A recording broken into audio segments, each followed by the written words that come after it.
दिख रहा है ना ठीक से?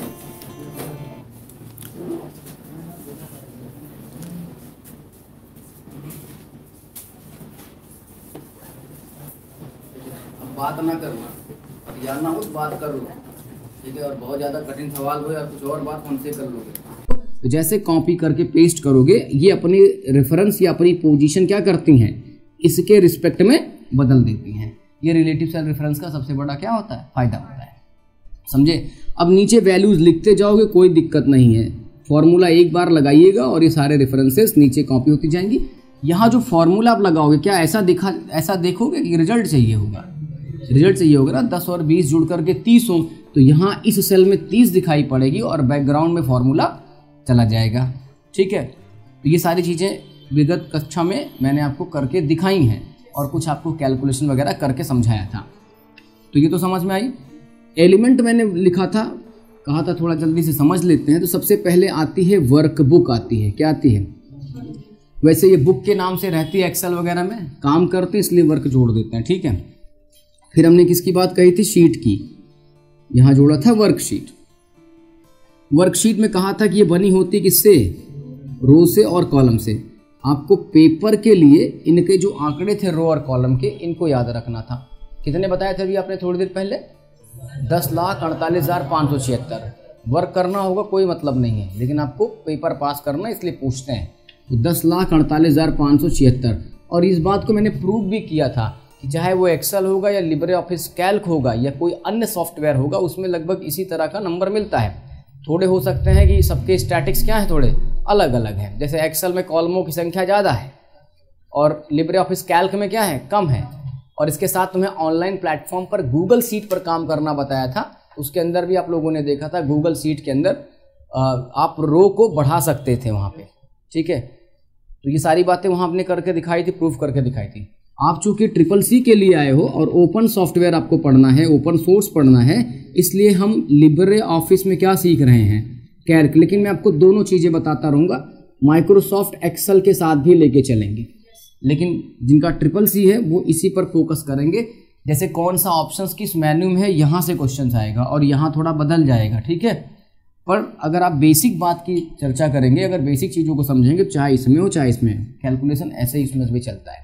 एक चीज़ और बताना चाहूँगा, क्योंकि स्प्रेडशीट पर हम गणनात्मक कार्य करने वाले हैं, गणना से संबंधित वर्क हमें करना होता है, इसलिए गणित में अंक गणित के लिए बोडमास का रूल जानते हैं आप लोग, ये पढ़ा है ना?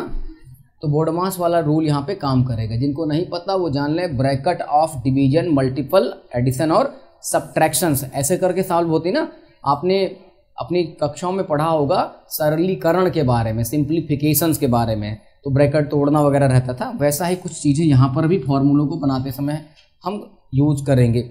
और कोई पूछता है फॉर्मूला कैसे शुरू होता है, एक्सेल कैसे जानेगा, फॉर्मूला लगा दिया, तो आपको उसके लिए प्रेस करना पड़ेगा क्या, इक्वल टू का निशान, और फिर ये A1 रेफरेंस प्लस आपका ऑपरेटर, फिर B1 रेफरेंस लोगे, एंटर करोगे, रेफरेंसेस यानी फॉर्मूला बैकग्राउंड में, रिजल्ट आपके सामने आ जाएगा। यह सब बातें हो चुकी थी।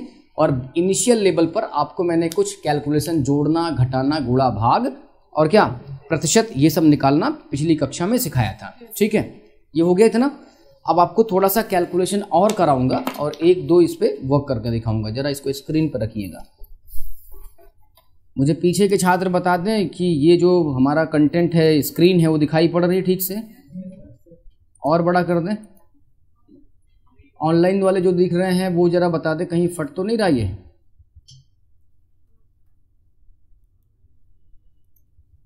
चलो बस इतना ही रखते हैं।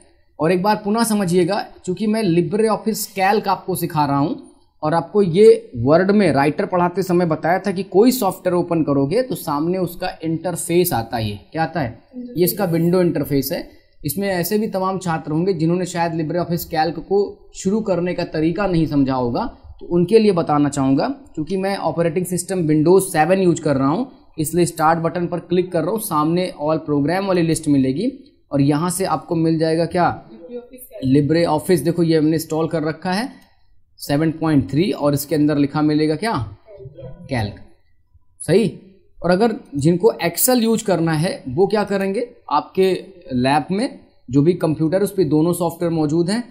ये रहा माइक्रोसॉफ्ट ऑफिस 2013, तो वहाँ पे जो भी होगा, हो सकता है 10 वाला होगा या फिर बहुत पुराना वर्जन 2007 भी चल रहा होगा। तो ये माइक्रोसॉफ्ट ऑफिस 2013 में यूज़ कर रहा हूँ। इसमें देखो लिखा मिलेगा क्या, एक्सेल, क्या होगा, एक्सेल लिखा हुआ मिलेगा। तो आप इसको भी ओपन कर सकते हो।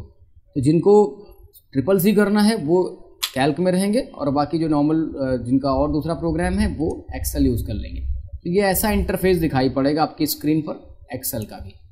अब जरा यहाँ देखना, ये मैं एक्सेल दिखा दे रहा हूँ, ब्लैंक वर्कबुक पर क्लिक कर दीजिएगा तो खाली शीट आ गई ना। ऐसे मैं तुलना के तौर पर लेकर के आया था एक्सेल में, आपको इसको देख लो और प्लस कैल्क को देख लो। सीटों का स्ट्रक्चर वैसे ही तो है कि अलग अलग है, बस बदला क्या है, यहाँ पे देख रहोगे जो ऑप्शंस हैं ये ऐसे लिखे गए हैं। और एक बात तुमको और समझाया था मैंने कि जैसे गाढ़ा करना है, तिरछा करना, अंडरलाइन करना, कलर लगाना है, ऐसा नहीं कि भाग जाएंगे उसको नहीं करेंगे, सब में सारी चीज़ें मिलेंगी। यहाँ पे आपको ये फॉर्मेटिंग टूल बार पे नज़र आ रहा होगा और यहाँ इन्होंने इसको क्या कर रखा है, रिबन्स में रखा हुआ ग्रुप करके। बोलो, तो एक सॉफ्टवेयर अगर आप सीख जाएंगे तो स्प्रेडशीट से संबंधित और भी कोई सॉफ्टवेयर होगा तो बस केवल ऑप्शन इधर उधर होंगे, बाकी फंक्शन क्या होंगे उनके सेम रहेंगे। ठीक है, बोलो। हाँ, कुछ बातें इसमें ज़्यादा बेहतर हैं इनकी अपेक्षा, तो वो भी हम लोग देखेंगे जब आगे सॉफ्टवेयर को बढ़ाएंगे। तो चलिए थोड़ी सी और गणना करना सीख लेते हैं, कैलकुलेशन कर लेते हैं। जोड़ना, घटाव और गुणा भाग से आगे निकलते हैं और आपको बताता हूँ सिंपल इंटरेस्ट कैसे निकाला जाए। अभी देखो मैंने जो तय किया है वो यही है कि थोड़ा कैलकुलेशन करना इसमें सीखो, वैल्यूज़ को लिखना सीखो यहाँ पे। तो सिंपल इंटरेस्ट जानते हैं ना आप लोग, साधारण ब्याज पढ़ के भी आए होंगे। तो कैसे निकालते हैं, मान लीजिए कि ये मेरे पास कोई प्रिंसिपल अमाउंट है जिसको मैं P से लिख रहा हूँ और यहाँ पे एक टैब, एक सेल से दूसरे सेल पर जाने के लिए आप या तो टैब वाली बटन दबाएंगे या फिर क्या करेंगे, एरो कीज का उपयोग करेंगे। नीचे पर आने के लिए एंटर वाली बटन प्रेस करते हैं। देखिए ये मैंने एंटर कर दिया तो मैं नीचे चला आया यहाँ पे ना, और अगर इसके ऊपर चलना है तो शिफ्ट के साथ एंटर कर सकता हूँ अथवा एरो कीज मूव करा सकता हूँ। तो ये नेविगेशन करने के लिए मुझे नहीं लगता कि इसमें शायद आपको ना आइडिया हो। बोलो, टैप करके आगे बढ़ोगे और पीछे आना है तो शिफ्ट के साथ टैप, और नहीं तो आराम से क्या चलाओ, एरो कीज चलाओ जो चारों आपके पास मौजूद हैं इनके साथ में। तो मैंने P लिख दिया है। सिंपल इंटरेस्ट आता है, थोड़ी गणित आनी चाहिए इसको चलाने के लिए क्योंकि कैलकुलेशंस करना पड़ेगा। नहीं आती कोई बात नहीं, सब सिखाएंगे आराम से।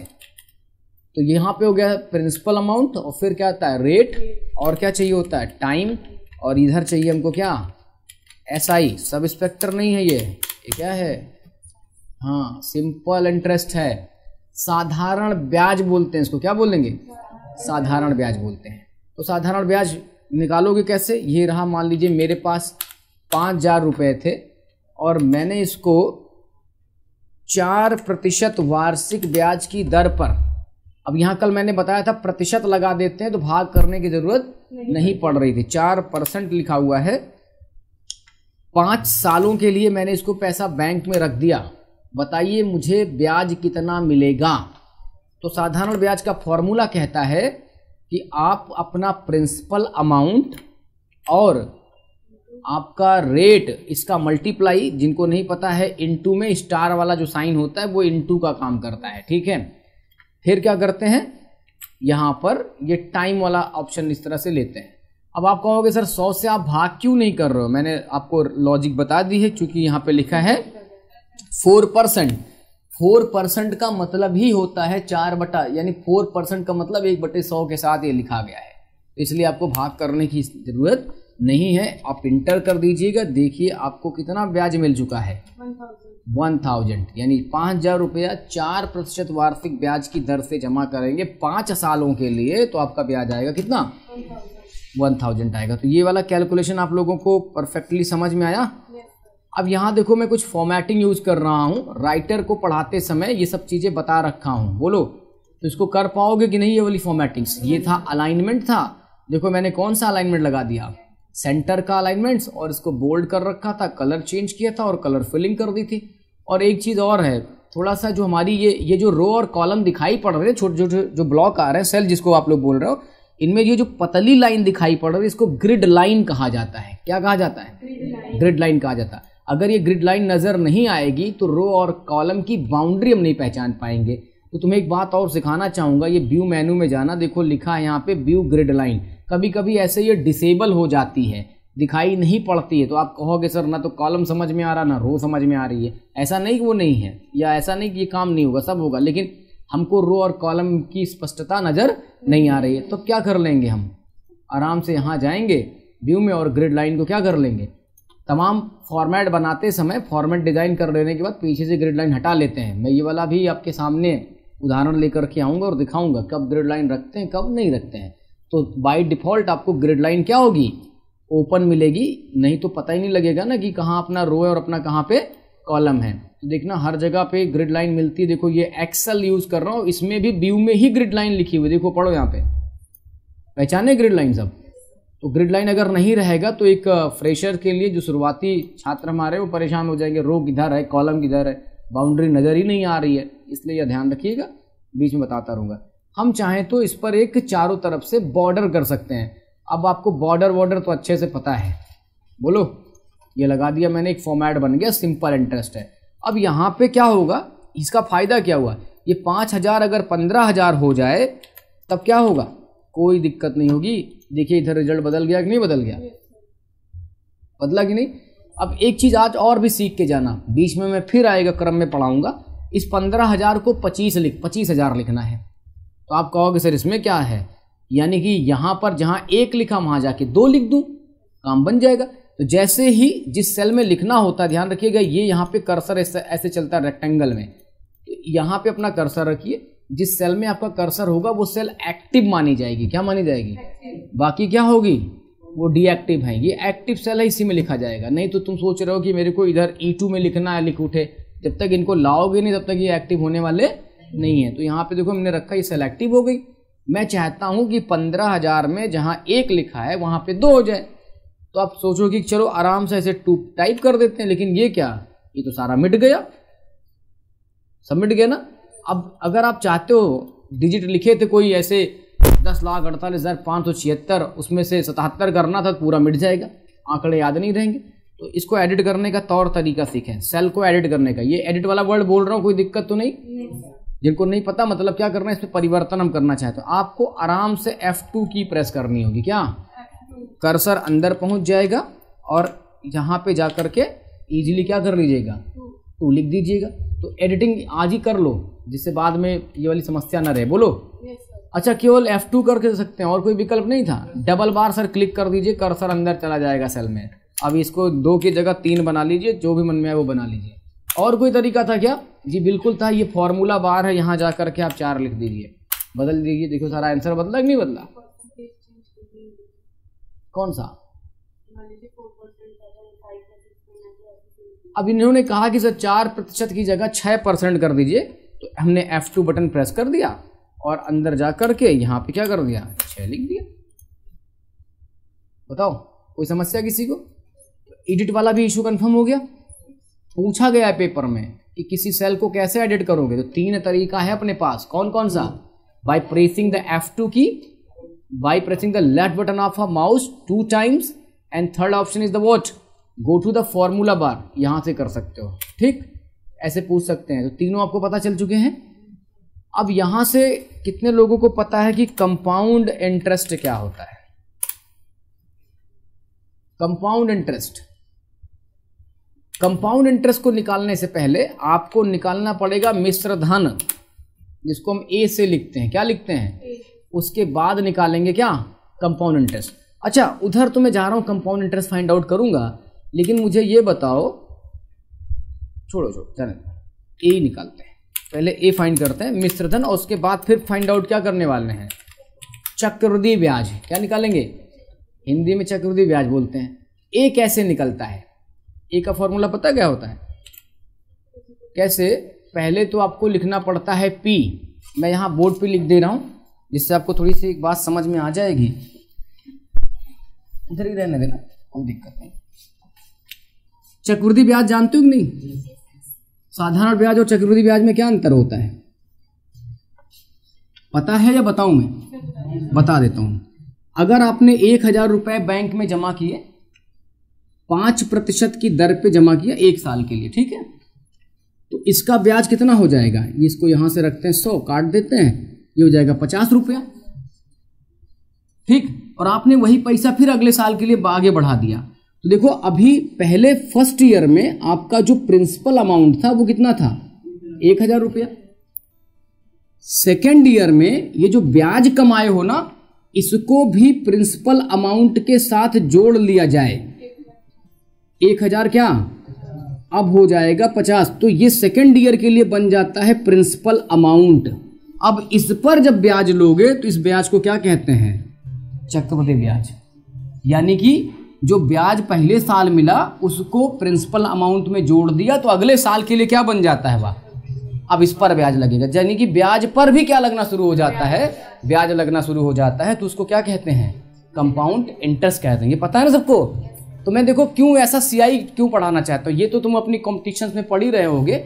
मैं चाहता हूँ कि सीआई का जो फॉर्मूला है उसमें पावर लगती है, उसको कैसे यहाँ मैनेज करोगे, अगर इस तरह से आ जाए तो कैसे उसको बनाओगे, इसलिए मैं आपको यहाँ पे इसको लेकर के आया हूँ बताने के लिए। ठीक है, तो देखो पहले क्या निकाला जाता है, पहले ए निकालते हैं और ए निकालने का प्रिंसिपल अमाउंट का मल्टीप्लाई करते हैं, ब्रैकेट खोलेंगे 1 + r/, क्या लिखा जाता है 100, और पावर क्या लिखी जाती है होल की, यही तो लिखते हो।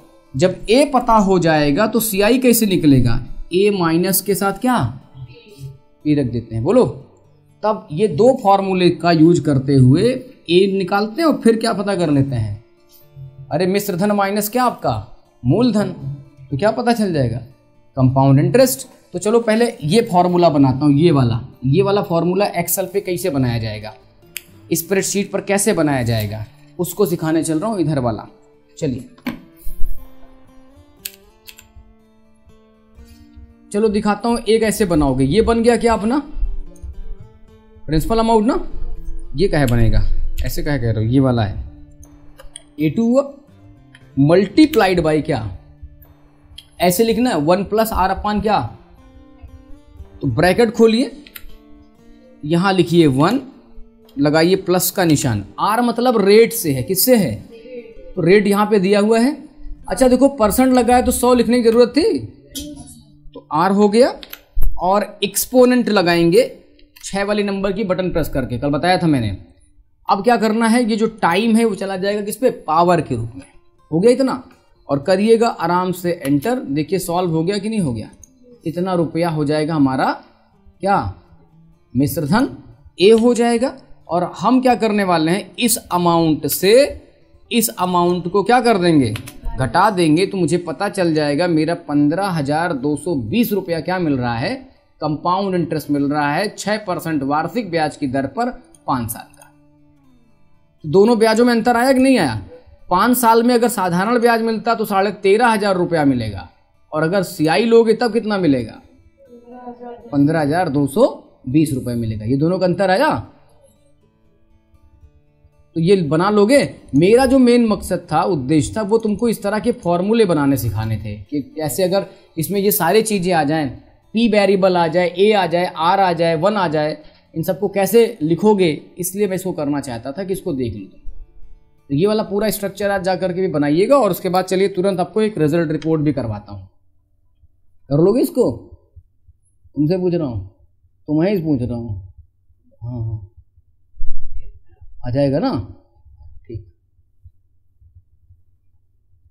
प्रॉफिट लॉस पढ़े हो, प्रॉफिट लॉस तो सबको आता है।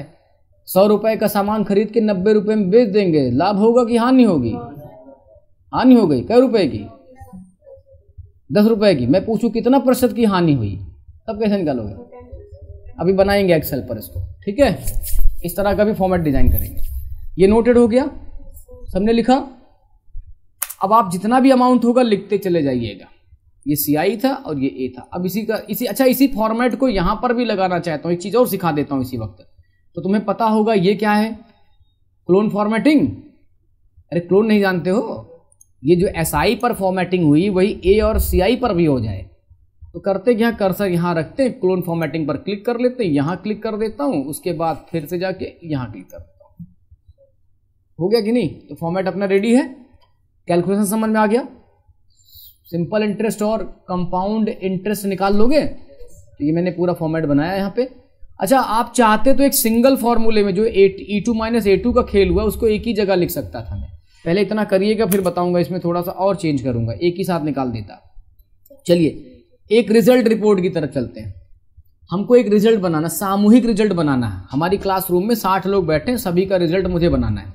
उसमें सब्जेक्ट वाइज सारे मार्क्स हमें क्या करने, फिल करने हैं। तो सबसे पहले करेंगे क्या, उसका फॉर्मेट कैसे बनाएंगे, हम लिखेंगे सीरियल नंबर, फिर क्या चाहिए, हमारे स्टूडेंट का नाम, और फिर उसका ढूंढेंगे क्या, हम एक रोल नंबर। ठीक है, अब आप चाहो तो उसमें फादर नेम मदर नेम भी ऐड कर सकते हो, पर मैं ऐसा कुछ करने वाला नहीं हूं, इतनी बातें लिखना चाहता हूं। और यहां पे लिखना चाहता हूं उसके सब्जेक्ट के नाम लिखना चाहता हूं। तो सबसे पहले ये कॉलम हेडिंग बनाना बहुत जरूरी है, तो मैंने यहां लिख दिया है उसके सब्जेक्ट, लाइक हिंदी और क्या, इंग्लिश, और फिर क्या, मैथमेटिक्स, और फिर साइंस, और फिर क्या हो जाएगी SST, ये यूपी बोर्ड का क्लास 10th है। ठीक है, और फिर क्या हो जाएगा अपना, कितने सब्जेक्ट हो गए, 2 2 4 5, और ऑप्शनल वाला रहता है ना, तो कोई पढ़ता है ड्राइंग, कोई पढ़ता है संस्कृत, और कोई पढ़ता है क्या, कंप्यूटर। बाकी समझ लीजिएगा ना, ऐसे ऑब्लिक में लिखा है मैंने। अब यहाँ पे अच्छा, कुछ लोग जाके फुल फॉर्म मत ढूंढने, बता दियो भाई, ड्राइंग है, संस्कृत है, कंप्यूटर है, तो जिसका जो रहेगा वो समझ लेगा। अब यहाँ लिखेंगे क्या, ऑब्टेन। देखो एक चीज में और देखना, मैं अंडरस्कोर यूज कर रहा हूं, वो क्या है, ऑब्टेन अंग्रेजी में एक शब्द है और मार्क्स क्या है, अलग शब्द है। इन दोनों शब्दों को एक ही शब्द बनाना है, इनको साथ साथ रखना है, तो उसके लिए हम अंडरस्कोर वाले साइन का उपयोग करते हैं। इससे दोनों अलग शब्द नहीं बल्कि क्या माने जाते हैं, एक शब्द माने जाते हैं। ठीक है, इसलिए हम ऐसा वाला शब्द चलाए यहाँ पे। ठीक है, ऑब्टेन मार्क्स हो गया, फिर क्या चाहोगे, हमको चाहिए परसेंटेज, प्रतिशत निकालना होगा। ठीक है, अब आप कहोगे डिवीजन भी दे दीजिए, अभी डिवीजन वाले पर रुकिएगा, क्योंकि उसमें लॉजिकल फंक्शन इफ पढ़ाएंगे, इफ लगाना होगा, और इफ के लिए वेट करिएगा, तब बताता हूं उसको आगे कैसे होगा। चलो, तो एक रिकॉर्ड यहां पे हम भर देते हैं, यहां पे अपने सारे नाम यहां पे क्या कर लीजिएगा, लिख दीजिएगा, और रोल नंबर, हाँ जी, ये सीरियल नंबर ध्यान से देखना, ये रो को बताता है, और मेरा सीरियल नंबर दूसरे से शुरू हो रहा है, तो मैं इसका उपयोग नहीं करूंगा, क्योंकि जब प्रिंट आउट लेने के लिए जाओगी तो इसमें से मान लो, अच्छा मेरा सीरियल नंबर, मैं छात्रों का संख्या 1000 लोगों का नाम फीड कर चुका हूं, 1001 लिखना चाहता हूं, अब बताओ तो ये काम करेगा, नहीं करेगा ना। ये रो को प्रदर्शित करने वाला है, इसको एज अ सीरियल नंबर मत ट्रीट करिएगा। प्रिंट आउट लोगी वैसा नहीं, ये भी प्रिंट में आता, लेकिन इसको हम एज अ सीरियल नंबर के तौर पर यूज नहीं करेंगे, इस बात का ध्यान रखिएगा। ठीक है, इसलिए मैंने खुद का अपना सीरियल नंबर बनाया है। हाँ, और कोई सवाल ऐसे पूछते रहो, बहुत इंटरेस्टिंग क्वेश्चन पूछते हो तुम लोग। सारे नंबर भर दे। अच्छा देखो, यहां से मेरे से जो बटन प्रेस हो जा रही वो नंबर हो जा रहा है। अगर ऐसी लिस्ट आई होती 100 स्टूडेंट्स का और सबका नाम लिखा होता, नंबर भरा होता ना, एक एक को आपको क्या करना पड़ता, हाँ ध्यान से भरना पड़ता। क्यों, आपने गलत आंकड़े फेल भर दिए तो किसी की लाइफ खराब हो जाएगी, तो इसलिए वो वर्क का प्रेशर अलग ही होता है। यहाँ तो जो बटन दब गई वो नंबर, लेकिन वहाँ सही सही भरना होगा। ठीक है, और ध्यान से भरना होगा। अब ये देखो क्या करने वाला हूँ, ये नंबर ये नंबर ये नंबर ये नंबर ये नंबर ये नंबर सब मैं जोड़ना चाहता हूँ, ऐड करना चाहता हूँ। तो फॉर्मूला बनाते हैं। Formula always begin with the क्या, इक्वल साइन, ये स्प्रेडशीट कहता है, लगा दिया। अब देखो जोड़ोगे कैसे, मेरे पास 2 तरीके हैं। पहले वाला तरीका सीखो, हमें D2 वाली वैल्यू जोड़ दी ना, तो मैं जाऊंगा D2 लिखूंगा और प्लस का क्या लगाऊंगा, निशान, फिर ऐसे ही E2 का रेफरेंस दूंगा, फिर F2 का, फिर G2 का, फिर S2 का, फिर I2 का, ये लिखा और कर देता हूं क्या उठा के इसको मैं, एंटर, ऐड हो गया। दूसरा तरीका क्या था, एक तो आप ये नोट कर लीजिएगा, मैंने ऐसे जोड़ा D2, E2, F2, G2, S2 और I2, ऐसे करते हुए। पहले एक फॉर्मेट बनाते रहिएगा साथ में मेरे, क्योंकि यहां से 2 और क्वेश्चन निकालेंगे।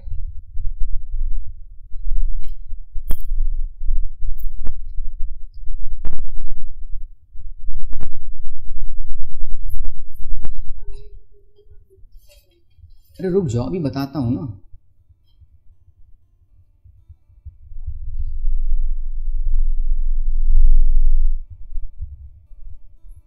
सबने लिखा? तो D2 plus E2 plus F2 plus क्या की, G2 plus H2 plus I2, ऐसा लिख दिया। ठीक है, अब कर लेते हैं क्या इसको, इंटर, ऐड हो गया। अच्छा, ये जो था ना, ये आपने एक अपना खुद का बनाया फॉर्मूला यूज किया, हमने खुद बनाया था। स्प्रेडशीट में बहुत सारे बने बनाए फॉर्मूले आते हैं जिनको हम फंक्शन के नाम से जानेंगे। किसके नाम से? फंक्शन के नाम से जानेंगे। तो इसी में एक फंक्शन आता है सम। कौन सा? सम। ये वैसे जब मैं फंक्शन का टॉपिक पढ़ाऊंगा तो उसमें आपको फिर से बताऊंगा। दिखा देता हूँ, सिलेबस में सबसे लास्ट में दिया गया है क्या, फॉर्मूला, फंक्शन एंड क्या, चार्ट। तो अभी हम लोग तो इधर ही पढ़ रहे हैं ना यहाँ पे, तो लेकिन अब बात आई है तो इसी वक्त समझ लो। एक फंक्शन यूज करते हैं सम, SUM लिखते हैं। उधर प्रॉपरली हम समझेंगे पैरेंथेसिस क्या है और कॉलन वगैरह ऑपरेटर क्या है, ये सब चीजें बताऊंगा। अभी समझो, D2 से I2 तक जोड़ना था तो मैंने देखो D2 और I2 लिख दिया। यहाँ इसका मतलब है D2 से I2 तक, और ये जो बीच में कॉलन नजर आ रहा है ना, अनुपात वाला, ये समझ लो एक रेंज ऑपरेटर है। क्या है ये? रेंज का मतलब परिसर। D2 से कहां तक?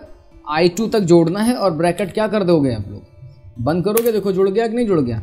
आप ऐसे भी जोड़ सकते हो जैसा मैंने यहां पर बताया।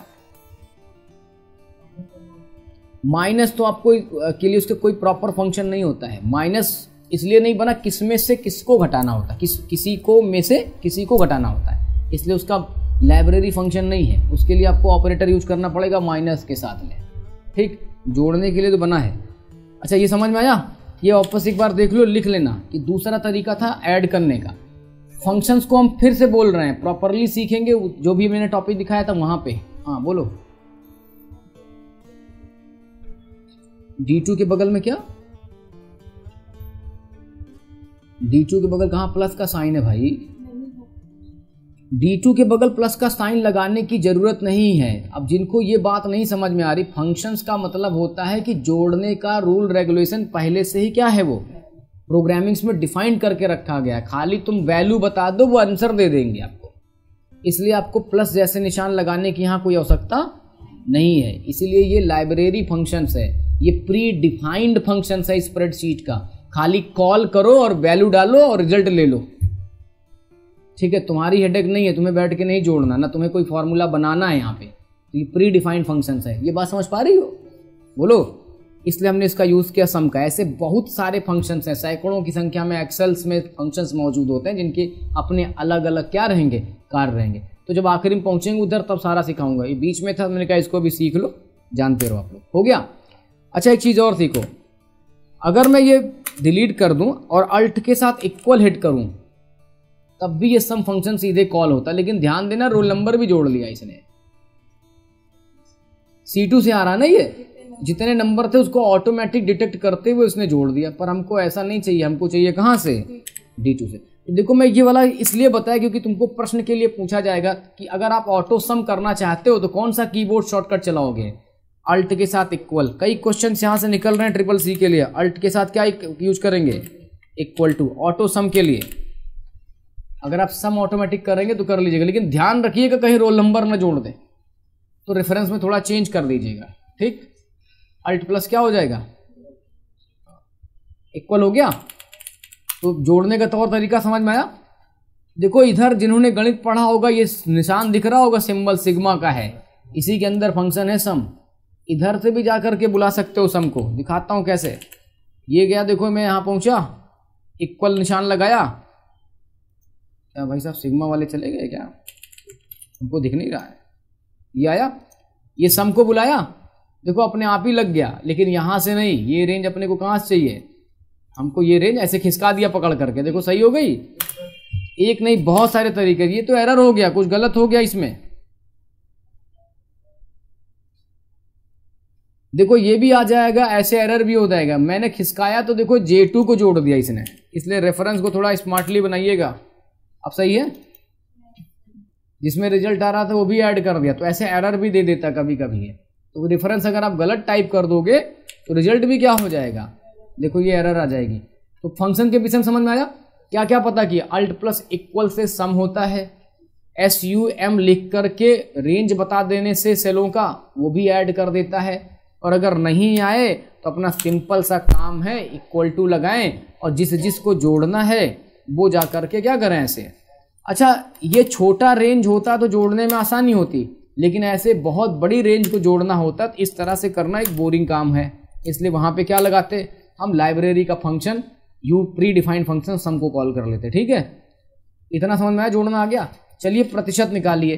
काफी लोग चिंतित थे कि सर आपने इसमें टोटल मार्क्स की चर्चा नहीं की है, तो कृपया जब आप इसको बनाइएगा तो ऊपर लिख दीजिएगा प्रत्येक सब्जेक्ट 100 नंबर के हैं। इस तरह से 6 सब्जेक्ट हैं, इसलिए टोटल योग जो होगा वो 600 का होगा। तो पढ़ा लिखा व्यक्ति ऊपर देख लेगा, अच्छा ये लिखा है इसलिए इसको 600 से निकालना है, राइट। अरे ऊपर लिख देना, अब कहाँ लिखो, सो तेरी जगह ही नहीं है। तो जब बना रहे थे फॉर्मेट को उधर लिखना, नहीं तुम बगल में लिख देना यहाँ पे कि प्रत्येक सब्जेक्ट कितने नंबर्स के हैं। हाँ चलो, प्रतिशत निकालना बताओ कैसे निकलेगा। अब मैं इसको बनाने वाला नहीं, कल ही सिखाया था आप लोगों को। हाँ जी, इक्वल का साइन लगाएंगे।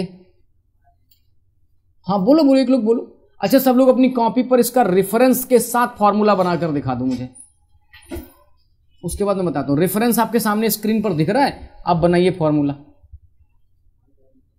वहीं रहने दो, वहीं रहने दो, तुम लिखो, खाली लिखो। रेफरेंस कैसे बना,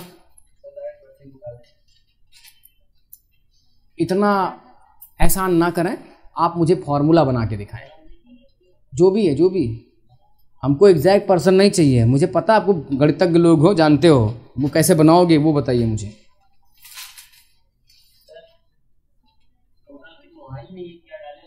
टोटल को आप लिखेंगे पर्टिकुलर वैल्यू 600।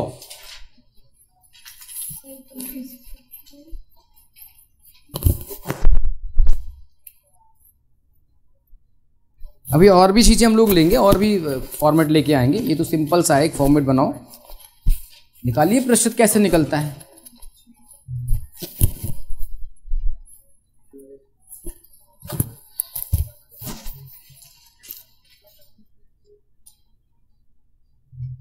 देखो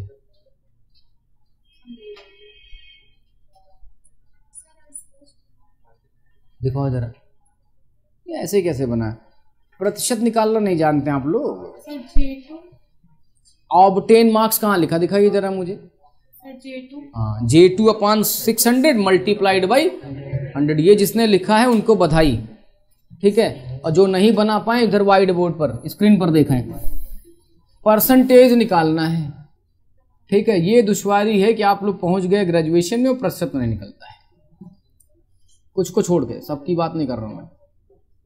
परसेंटेज का मतलब प्रतिशत, प्रतिशत का मतलब जानते हो सब लोग, 100 में से कितना।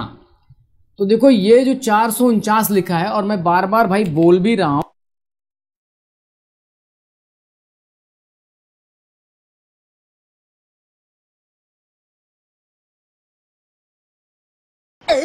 अगर आपने सब्सक्राइब नहीं किया तो काला कौवा काटेगा। बाय।